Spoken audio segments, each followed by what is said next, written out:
যুদ্ধবিরতির শর্ত ভেঙে উত্তর গাজায় বোমা হামলা চলছে।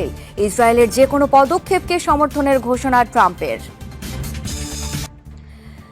যুদ্ধবিরতির শর্ত ভেঙেই চলেছে ইসরায়েল। খান ইউনিস, রাফা সহ উত্তর গাজায় হামলা বন্ধ করছে না আইডিএফ। এদিকে যুদ্ধবিরতির দ্বিতীয় ধাপের আলোচনা চলতি সপ্তাহে শুরু হবে বলে জানিয়েছেন মার্কিন প্রেসিডেন্ট ডোনাল্ড ট্রাম্পের দূত স্টিভ উইটকফ। আলোচনায় ইসরায়েলের গড়িমসি এবং ট্রাম্পের তেল আবিবকে একচেটিয়া সমর্থনে যুদ্ধবিরতির স্থায়িত্ব নিয়ে শঙ্কা বিশ্লেষকদের। যুদ্ধবিরতি মানে অস্ত্রের ব্যবহার পুরোপুরি বন্ধ, কিন্তু উল্টো চিত্র গাজায়। ফিলিস্তিনি বার্তা সংস্থা ওয়াফার তথ্য অনুযায়ী গাজার দক্ষিণের রাফা, খান ইউনিসে থেমে থেমে শোনা যাচ্ছে বোমার আওয়াজ। সাগরে টহল দিচ্ছে ইসরায়েলি বোট। তীরের দিকে লক্ষ্য করে সেই গানবোটগুলো থেকে ছোড়া হচ্ছে গুলিও। গোলাগুলি অব্যাহত রয়েছে উত্তর গাজাতেও। বেইত হানুনে নতুন করে সেনা মোতায়েন করেছে ইসরায়েল। ইসরায়েলি সেনাদের বাধার মুখে পড়ছে ত্রাণ প্রবেশ। বাস্তুচ্যুত লাখ লাখ বাসিন্দাদের জন্য তাঁবু ও অন্যান্য সরঞ্জাম বহনকারী ত্রাণের গাড়িতে হামলা চালাচ্ছে আইডিএফ। রোববার রাফায় ইসরায়েলি ড্রোন হামলায় প্রাণ হারিয়েছেন ত্রাণ কাজে নিয়োজিত ৩ ফিলিস্তিনি পুলিশ। এ ঘটনার তীব্র নিন্দা জানিয়েছে হামাস। তাদের অভিযোগ, এ ধরনের আচরণের মাধ্যমে যুদ্ধবিরতির শর্তকে গোনায় ধরছে না তেল আবিব।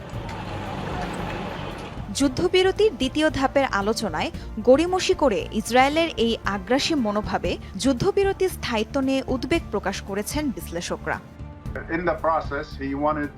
যুদ্ধবিরতির শর্তানুযায়ী ৩ ইসরায়েলি জিম্মিকে মুক্তি দিয়েছে হামাস, কিন্তু তাও গাজা উপত্যকায় হামলা বন্ধ করছে না ইসরায়েল। পর্যাপ্ত ত্রাণও প্রবেশ করতে পারছে না। এটা যুদ্ধবিরতি চুক্তি নিয়ে ভালো কোনো ইঙ্গিত দিচ্ছে না। নেতানিয়াহু ওয়াশিংটন সফরে গেলে ট্রাম্প গাজাকে কিনে নেয়ার প্রস্তাব দিয়েছেন। যদি তাই হয় তবে গাজার ভবিষ্যৎ অন্ধকার। আর ২ সপ্তাহের মধ্যেই শেষ হবে হামাস ইসরায়েলের যুদ্ধবিরতির প্রথম ধাপের সময়সীমা।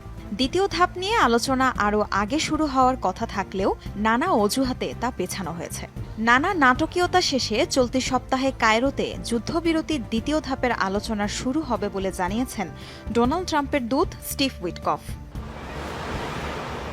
এদিকে সমালোচনার মুখেই সাবেক মার্কিন প্রেসিডেন্ট জো বাইডেনের আরোপিত নিষেধাজ্ঞা প্রত্যাহার করে ইসরায়েলে ভারী MK-84 বোমার চালান পাঠিয়েছে যুক্তরাষ্ট্র।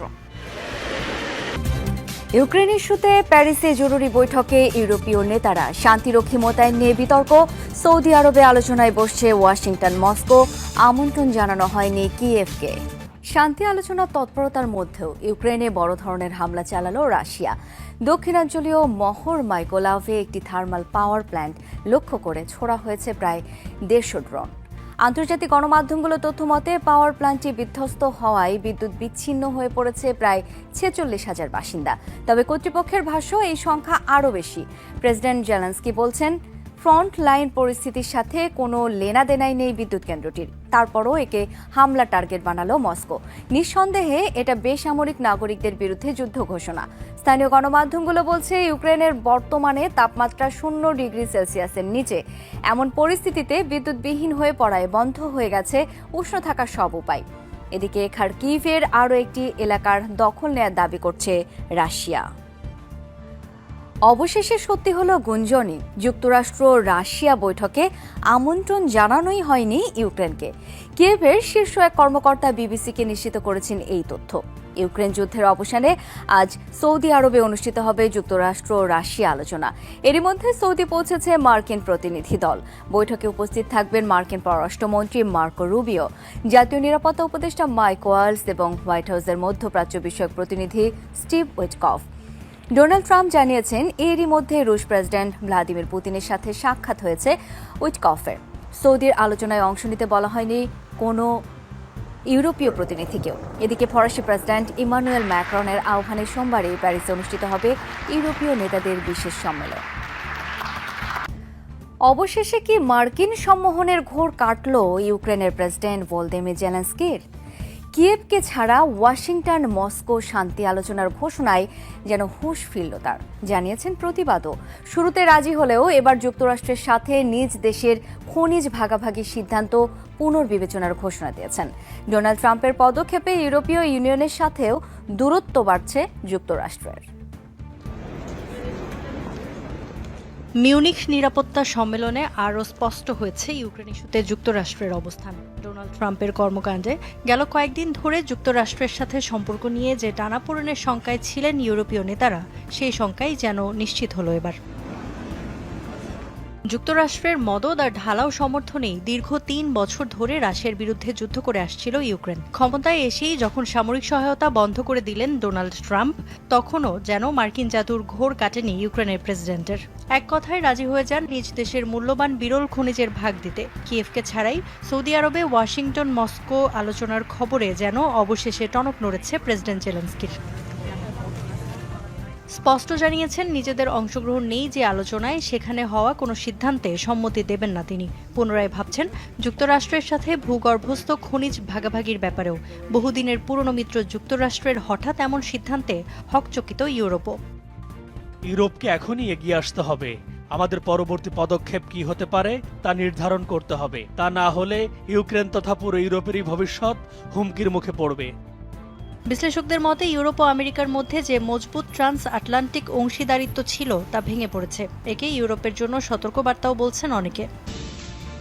ইউক্রেন ইস্যুতে জরুরি বৈঠকে বসেছেন ইউরোপীয় নেতারা। ফ্রান্সের রাজধানী প্যারিসে শুরু হয়েছে বৈঠক। প্রাথমিক আলোচনায় ইউক্রেনের শান্তিরক্ষী বাহিনী পাঠানোর বিষয়ে প্রস্তাব দেয়া হয়। ব্রিটেনের পক্ষ থেকে দেয়া হয় এই প্রস্তাব। ব্রিটিশ প্রধানমন্ত্রী কের স্টারমার বলেন, প্রয়োজনে কিয়েভে সেনা পাঠাবে লন্ডন। পরে লন্ডনের সাথে একমত পোষণ করে এগিয়ে আসে জার্মানি, সুইডেন। তবে রাশিয়ার বিরুদ্ধে যুদ্ধ করতে নিজেদের সেনা পাঠাতে রাজি নন তারা।